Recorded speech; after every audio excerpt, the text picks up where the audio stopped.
Oh, hi, I'm Hilde, and I've been publishing a newspaper since I was 7. And Hilde on the Record, I wrote, and it was just about my life and some of the lessons I learned being a reporter so young and growing up with this weird passion I had. So you tell me which of this is apocryphal and which of this is true. From what I've read and seen, and of course I watched part of the brand new Apple show, which is Home Before Dark, which is lovely. And I'm assuming 100% accurate accounting of precisely what happened. But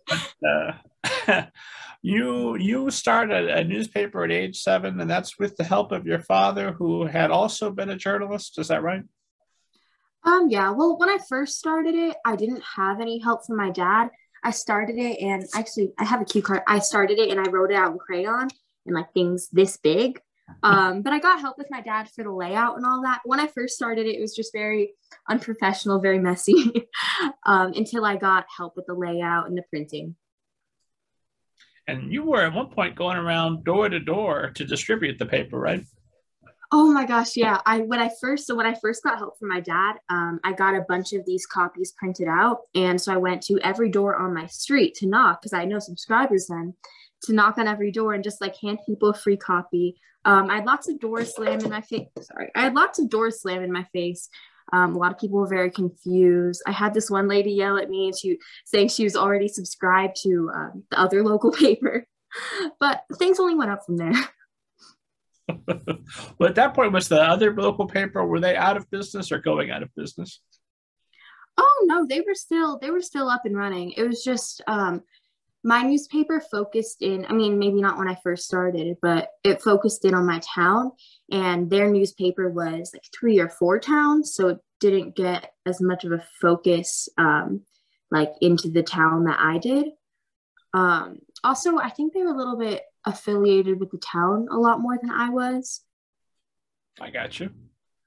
So, what's your first memory of wanting to be a reporter? What propelled you on this journey to become a reporter?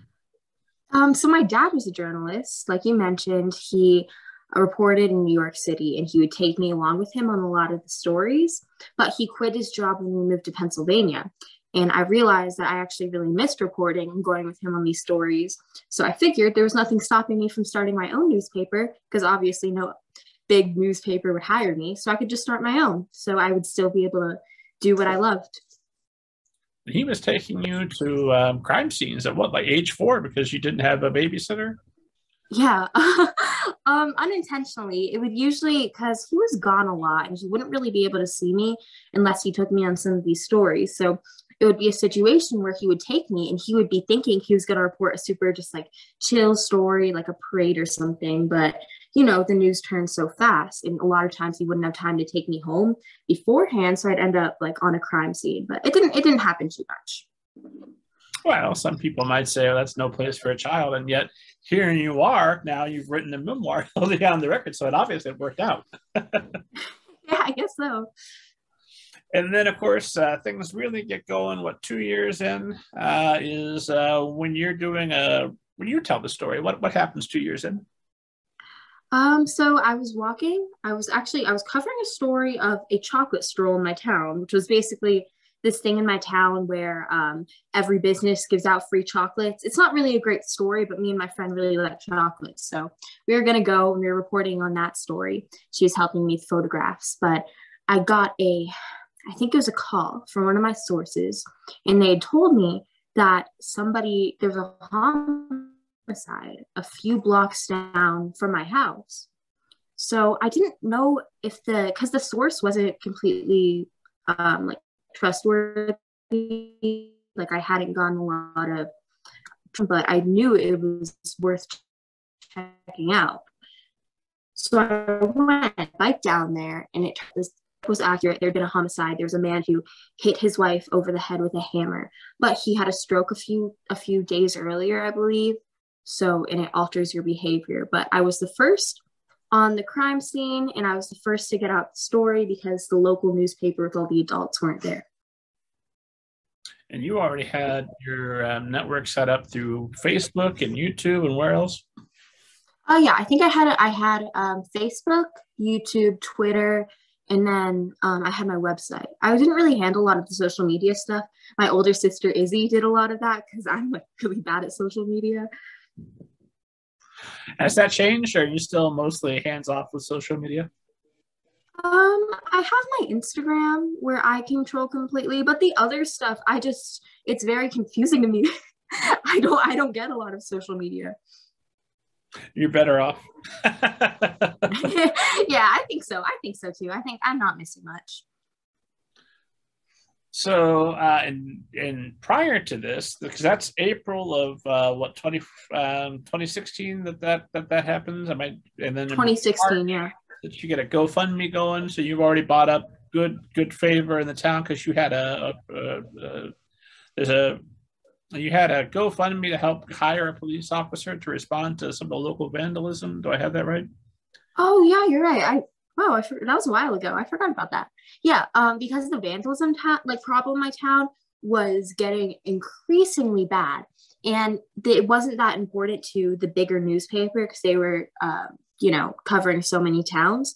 But to the people in the town, of course, it was super important because it's a small town, and the vandalism was getting increasingly bad. So that right away, you've already got goodwill stored up to you. So Yeah, I got some sources built. So oh, we should trust Hilde. She helped us get the cop on the beat for the vandalism. Yeah. And I'm assuming the vandalism did go down, right? It's a thing of the past. I'm not sure because I don't live in that town anymore, but I go back and I only hear good things. I think it went down a lot. I the plant vandal, which was a big story that I covered, and it was basically this guy, he like there's I don't know how to there's kind of this town square type situation, and there are these really nice plants, but there was this man who got really angry and he like knocked them down. And I actually got him, I reported so many stories about it. I got him to do an interview with me as long as I took his name out on some of my previous stories. So he did an interview with me. And he basically, what happened was he had a lot to drink, and he was at the local restaurant. I think he got into a fight with his girlfriend or something, and he came out and he whacked the plants. But the vandalism did go down a lot. I understand you can be upset over a fight, but the plants didn't do anything. Come on, fella. So